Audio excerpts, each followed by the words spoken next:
জাতীয়তাবাদী ছাত্রদল, যুবদল এবং বাংলাদেশ জাতীয়তাবাদী স্বেচ্ছাসেবক দলের আয়োজনে আজকের বগুড়ার যে মহাসমাবেশ, সেই সমাবেশের যে আমাদের মূল থিম তারুণ্যের রাজনৈতিক অধিকার প্রতিষ্ঠা।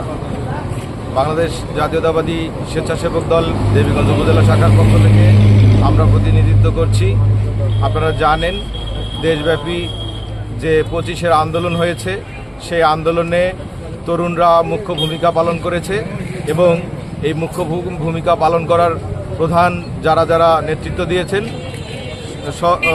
বাংলাদেশের সকল ছাত্ররা, তরুণরা এবং যুবরা, এবং এই যে গণ আন্দোলনের মাধ্যমে একটি সুন্দর সমাজ প্রতিষ্ঠায় যে আগামীর রাষ্ট্র নির্মাণ হবে, সেই রাষ্ট্র নির্মাণে বাংলাদেশ জাতীয়তাবাদী দল এবং বাংলাদেশ জাতীয়তাবাদী দলের যে তরুণরা আগামী দিনে অগ্রগামী ভূমিকা পালন করবে, সেজন্যই আজকের এই সমাবেশ। এবং বাংলাদেশের যে তরুণ সমাজ রংপুর এবং রাজশাহী বিভাগের সমন্বয়ে আজকে আমরা সমাবেশে যোগদান করতে যাচ্ছি। আপনারা নিশ্চয়ই জানেন, এই তরুণ ছাত্রদল, যুবদল এবং স্বেচ্ছাসেবক দল বরাবরই দেশের ক্রান্তিলগ্নে অগ্রণী ভূমিকা পালন করেছে এবং আজকের সমাবেশের পর থেকে আগামী দিনের নির্বাচন এবং আগামী যে নির্বাচন, একটি সুষ্ঠু নির্বাচন প্রতিষ্ঠার জন্য তরুণদের ভূমিকা, সেখানে আমরা সেই সমাবেশে আমরা লক্ষ্য উদ্দেশ্য আমরা ঠিক করে ইনশাল্লাহ আমরা ফেরত আসব এবং আগামী দিনে ইনশাল্লাহ তরুণরাই সফল হবে।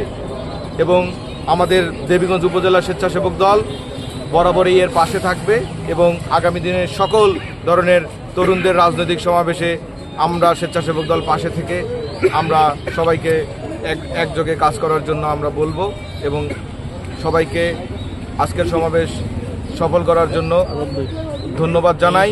এবং দেবীগঞ্জ বোদার নয়নের মণি এবং পঞ্চগড় জেলার বিএনপির সদস্য সচিব এবং বাংলাদেশ জাতীয়তাবাদী দল বিএনপির পল্লী উন্নয়ন বিষয়ক সম্পাদক জনাব আলহাজ ফরহাদ হোসেন আজাদ ভাইয়ের পক্ষ থেকে সবাইকে ফুলেল শুভেচ্ছা এবং এই তরুণের যে সমাবেশ, সেখানে সফল করার জন্য সবাইকে যাওয়ার জন্য আমি আহ্বান জানাচ্ছি। আল্লাহ হাফেজ, সবাইকে ধন্যবাদ।